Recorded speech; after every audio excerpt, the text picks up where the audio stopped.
French curl braids have been in high demand, but I have not seen a lot of options for human hair. Today I'm going to show you how I achieve this French curl style look with human hair, and for those of you who struggle with braiding in general, I'm going to show you the crochet way. Doing this yourself couldn't be any easier, so let's get into it. Today's video is brought to us by EayonHair. They really wanted to recreate the French curl style look with human boho, so they sent me over 3 bundles of their loose wave hair in 18 inches. Here's what the hair looks like up close. As you can see, it's really bouncy and has that really loose, romantic French curl.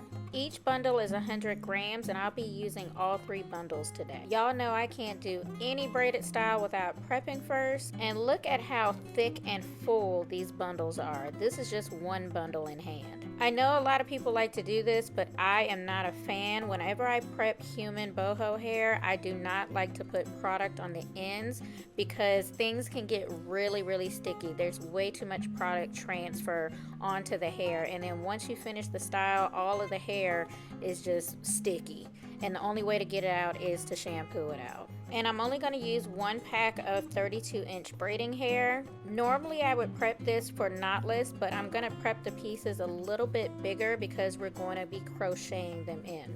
Because we're adding in so much human boho hair, you don't need a lot of braiding hair, just enough to structure the braid. So my schedule this week has just been a hot mess. So the night before, I went ahead and pre-parted and braided down my sections. It took me about 2 hours, but the next day it was feeling pretty stiff and sticky from the product that I put on it. So to help loosen it up, I went in with my Style and Set mousse, and that's just going to help neutralize any of the waxy residue that my hair did not absorb. Even if you don't intend to do the crochet method, pre-parting can save you a whole lot of time. So check with your local braid shop to see if this is something that they offer. Now let me show you how I installed each braid. So you're going to take a piece of braiding hair, preferably the size you want the braid to be. I'm going to crochet it through the root of my section, bring both ends down, and then using my existing braid as a third leg, I'm going to start braiding. To add in the boho pieces, I always add into the middle leg, whichever leg that my thumb and my index finger is holding. I grab the boho piece and attach it to that leg and then just continue braiding. And in this situation, since we did the crochet method, I'm going to start borrowing from some of the braiding hair pieces to add to the short leg and continue braiding. This clip is going to continue in real time so you can see how long it takes me to complete a single braid and see every single step of me inserting these boho pieces. As I move down, I just simply borrow a little bit from each leg to keep the legs equal. I also didn't count how many pieces I was adding in. I would just rotate about 3 or 4 times and then add a piece in to whichever leg needed additional weight.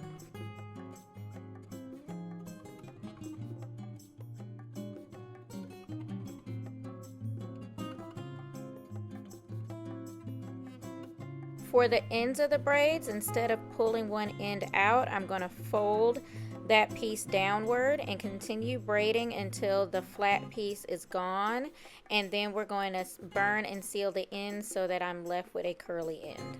To seal the ends, I'm using a braid sealer, but if you don't have one on hand, you can always use a pencil flat iron. It just needs to go up to about 450 degrees. And remember, this does not work for human hair. It only works for synthetic hair.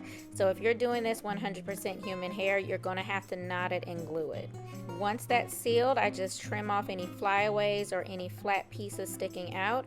And there we have a completed braid. Whenever I'm doing braided styles like this that require me to burn and seal the ends, I prefer to use Expressions hair. I've tried to use Easy Braid and other anti-itch brands, but they don't have enough synthetic fibers in it to actually melt and seal. If you're following along, here's another look at how to do this install. Slow down, pull it through the root, And in this case, because it's at my edge and it was pretty small, I went ahead and split the braiding hair and added it to that third leg to go ahead and extend it before I got started. Now, fair warning, if you are a thick-haired girly, high density, you probably will not be able to get away with this crochet method because that's just going to add to the volume of your hair. So keep that in mind. You can still do a pre-part, but you may just have to just start extending your hair instead of crocheting at the root. Another key tip that I am constantly screaming at folks is stop putting so much product on the braids and the hair itself, because once you get it in there, the only way to get it out is to shampoo it out. So always just put a little bit on your thumb and index finger, put it directly on the braiding hair, and then use the rest of your hands to move the boho pieces out of the way. So now the big question is, how long did this take me? Did it speed up the process by pre-parting? Actually, no, it didn't. All it did was just kind of help with my grip game, because as y'all can see, I have fresh set of nails on, but I was still able to keep my speed. I also did the parting smaller than I normally do so I could get all of this hair in my head. So at the end of the day, the pre-parting took me 2 hours. The full install from beginning to end took me 6 hours, and that included a small dinner break, and I did have to stop several times to separate more boho hair. So 8 hours in total. I was really loading these braids up with as much boho hair as I could get in there. I don't know if you guys remember, but a few years ago I did a French curl style set with synthetic hair. It was very popular. I got so many requests for it, but y'all know synthetic hair always has an expiration date. There's only so many miles you can put on it. With this human hair option, I can definitely get a smooth 3 months of wear out of this style. And y'all know me, I like when my braids start looking old, so I probably stretch it to 4 months if I could. The other advantage of using human hair is that I'm not limited to this curl pattern. I can curl it, I can flat iron it, I can braid it out, I can twist it out, I can flexi rod set it, and I can color it. Y'all know we love flexible options with these installs. As always, if you learned something new, make sure you like this video and share it with a friend. Special thanks to our friends over at EayonHair for sponsoring today's video. All the tools and products used today will be listed in the description box below. If you're new to the channel, make sure you hit that subscribe button on your way out, and I'll catch you in the next video. Bye!